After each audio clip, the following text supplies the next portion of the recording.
Okay, you want to do a test? Talk, Lucy. What happens if I sit back? Okay, I'm rolling. Stand by. You ready, Jim? You bet. All right. Go ahead. Well, strangely enough, as we've been talking just in our brief introduction, we're here tonight talking about Carol Burnett.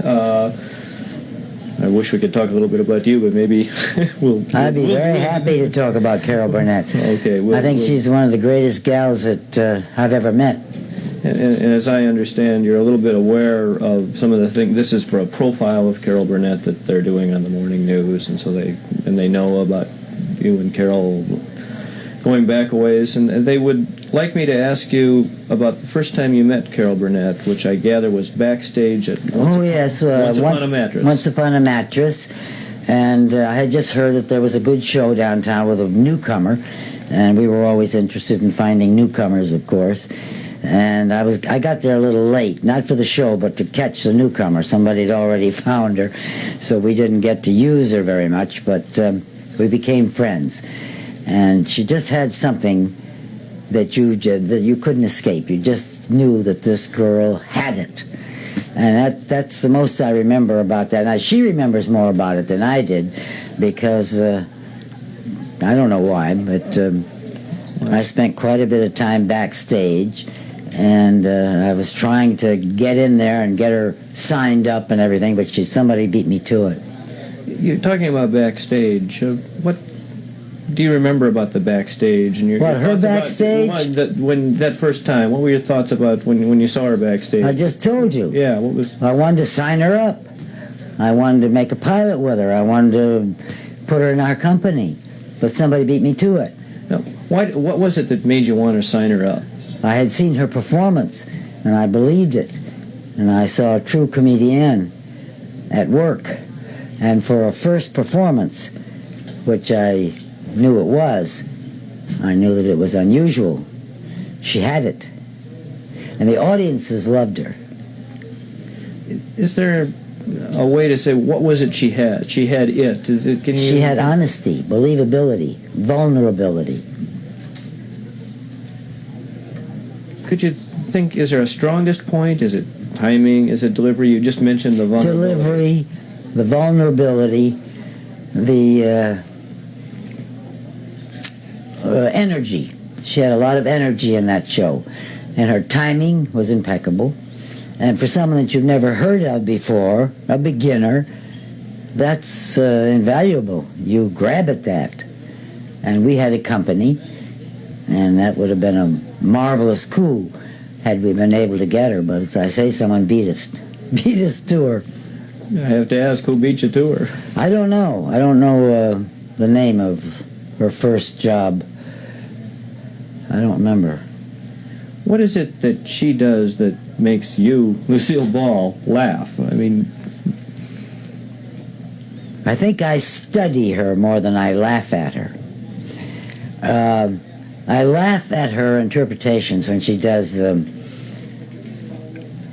those things with her mother, but she gets way into a character, and that puts me away. I love the way she just really gets deep into a character, and she's played so many different types of sketches. Her sketches are right on. And everyone around her gets that same feeling, and you believe. And she does, things that are crazy, but you believe them. Now, you've mentioned, and I'm also told that you and Carol are also friends. Mm-hmm. In terms of moving away maybe from the comedian to the personal side, what is there about her that makes her a friend, a person who you would like as a friend, not just a fellow performer? Well, we've just always felt very close, very understanding. We've been through certain things, personal things, that sort of were not really talked about, but understood. She's not a gossipy person. She's very close-mouthed. She's a loner. She does not confide too much in anyone. And I didn't press it. But we knew each other's stories. And I guess that had a lot to do with it. I have always admired her courage, her endurance. The way she works, of course, goes without saying that she's a trooper of all to end. But her personal life has been very, very difficult, and she seems to have withstood years of things that would have put other people away. What with her mother and her father, that story everybody knows, and a divorce here and there, and the children, and after all, she was the mother of 11 children there for a while. Some of them are grown up now, is what I mean.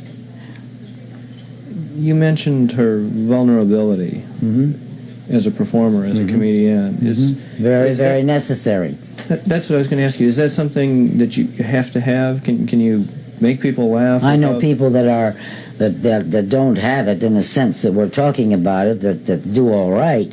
But I think it's very important in a lady performer. And she's shown it so much since she got out of television and went into pictures. She's shown that she can do so many different things. And if you didn't notice her vulnerability before in television, you certainly had to notice it in the motion pictures that she's made. What makes her different from other comedians, other actresses that you have known or worked with? Is there something different about her compared to... There's a lot of things different about her. The way she works, the way she stays to herself. She has a strange mixture of being very, very friendly, but very much her own woman. You can't feel that you know everything about Carol at any time. You don't know the next move she's going to make on the stage. She sometimes breaks me up when we work. I have to be careful about that because I don't approve of breaking up. And, with an audience show, I'm supposed to stay in character. So I have to be careful with Carol because she's funny. She's very funny. Because she believes. She believes everything we're doing, and so do I, and we get carried away. The same thing used to happen with Viv a lot. Vivian Vance I'm talking about. Do you have some of those same effects on her? I mean, I don't know. I mean, have you? I don't know. We've had some laughs together, in the same spots. We have mostly a great respect for each other, and the work we do, and our motherhood, our families, our problems, and a great respect for the business in general. Is there any competitiveness between you and her? I hope not. Not on my part, certainly. I would like to be as capable as she is and can do as many things as she does. If you call that being competitive, I don't feel it as being competitive. I envy her talent. Well, I'm sure that she would come right back at you with that. I know I do. So, thank you. As a friend, can you ever think of anything particular that maybe Carol has done for you, a favor or some particular kindness or some special thing that stands out that says... Yes, she's been around when I needed her, and sort of instinctively, without being called. She just sort of knew. And then she's always been available when we needed her on the show. And I've always been available when she needed me.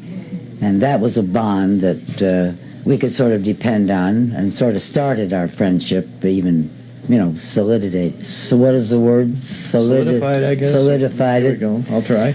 And, but mostly it's an instinct that has to do with the children and home and our love of our work. Is there any one thing that you would say that you respect most about her and her work? I think I've said it. She's a trooper in the true meaning of the word. And if people don't know what that means, just keep on watching her. There isn't anything she can't do, and she does it well. Okay. It's terrific. Thank you. You bet. Think you got enough, huh? Oh, yeah. Got plenty? Sure. Okay. Unless for some reason you'd like to talk a little bit about yourself. Well, we'll do I know that wasn't part of the bargain. We'll so do that next time. Okay.